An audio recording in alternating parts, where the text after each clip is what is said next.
Dan Illman, Mike Beer. Race number 8 at Belmont Park on Saturday is the Seattle Slew Stakes. Let's take a look at this field. We are going 1 1/8 miles, one turn at Belmont Park, a field of 6 older horses. We'll begin with the favorite for Todd Pletcher and Javier Castellano on the outside. That's the number 6, Far From Over, who ran a giant Beyer speed figure in a one-turn route at Belmont Park off a long layoff last year and is yet to run back to it. Yeah, I think with this horse, you like his first 3 career races, and there's a huge layoff there in between starts number 2 and 3. But he ran really well in each of his first 3 career starts, including that return from the layoff. It was a really fast pace. He chased it, and he stayed on through the stretch. I don't know. His next 3 starts, I know they're all, against some better horses, but they leave a little something to be desired in my book. And that was a wet track last time. He got tired. Tom's the Tot. I guess there was a chance he was going to run in the Woodward maybe. It's and a promising horse. Injured himself. So maybe he just couldn't beat that horse, but I don't know. I didn't see this horse do a lot of running in there either. Well, I mean, if you figured Tom Staton was going to run away and hide, someone had to run second, and it was going to be Far From Over considering the rest of the horses in that race. It is worth noting, though, that his one giant effort came in his one and only start in a one-turn route. Maybe this is what he wants to do. From a time form pace projector standpoint, we're going to have this horse sitting just off of the pace, while the 3, Conquest Windy City, is projected to make an easy lead. Conquest Windy City made the lead last time out in the Alley-Dar, and he was no match for a very good horse in Rally Cry. Yeah, Rally Cry just buried this horse through the second turn of that race. No disgrace in that. I think Rally Cry is actually pretty good. I'm a little disappointed, though, that he didn't hold on for second in that race. I didn't see any reason for him not to be second in that race. His race before then, the Cornhusker, was an absolute disaster. I was always a little bit of a fan of this horse, Dan. I'm not sure how good I actually think he is anymore. I don't like his last couple of races. Even with a nice, easy lead, do you think 1 1/8 miles is a little far for this horse? That he might be at his best at 1 1/16 miles, and when we really stretch him out, he finds it a little too tough for him? Yeah, that's a valid way to look at it. Maybe the 1 1/8 miles, it doesn't suit this horse. Unfortunately for him, he's got to go 1 1/8 miles in this spot. Maybe he makes the front here and he's dangerous. But again, I don't like his last 2 races that much. Let's talk about Do You Know Something, the number 2, a horse that's earned almost $400,000 in his career. Second last time out, went in for 62.5.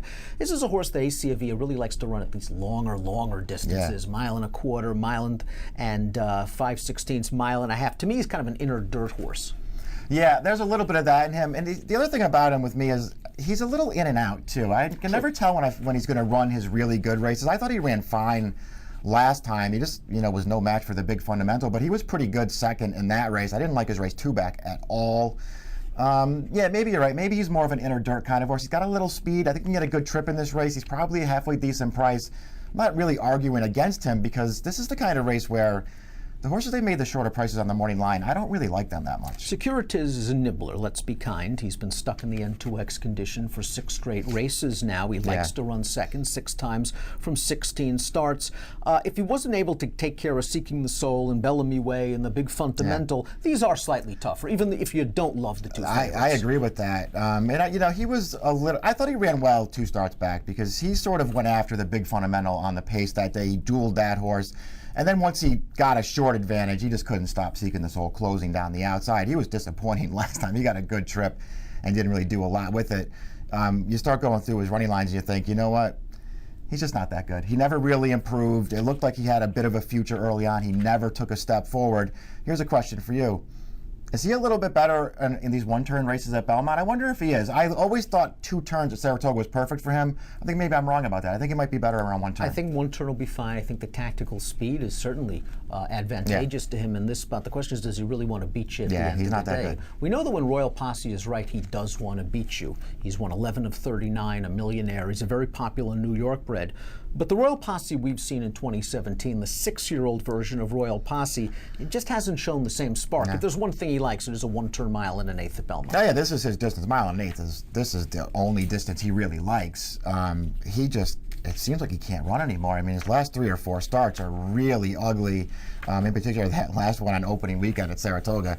Boy, did he run a stinker in that race. It feels like he can't run. Rudy offered him up for the price that day. He had him entered, maybe halfway through the meetup there. I want to say for 50. He scratched him that day, but I don't know. Things aren't going very well for this horse right now. Let's take a look at our top picks for the Seattle Slew Stakes. Tell us about your long shot play.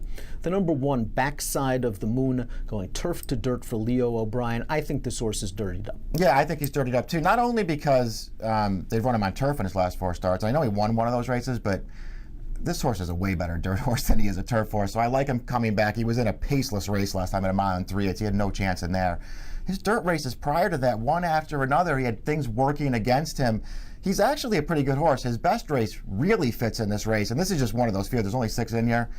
I don't like the favorites in here. I don't really like anybody else in this race. I'm a fan of this horse, and I think this is a field that he can beat with the right trip. Last time he stepped on dirt, he earned a 94 buyer running against Rally Cry, who we've already talked about, and Diversify, who in his 3 subsequent starts have earned buyers of 98, 100, and 108. Good field. He fits from a class standpoint. He doesn't have to be 100 lengths out of it. He's a very interesting price play. You're going 146. I'm going to hope that the Timeform US Pace Projector is right, that Conquest Windy City can steal off to the lead, because his usual buyer, 96, 97 or so, might be good enough to get it done. 361 for me in the $100,000 Seattle Slew Stakes. If you are playing the Belmont Park Saturday card from home, it's a limited time offer.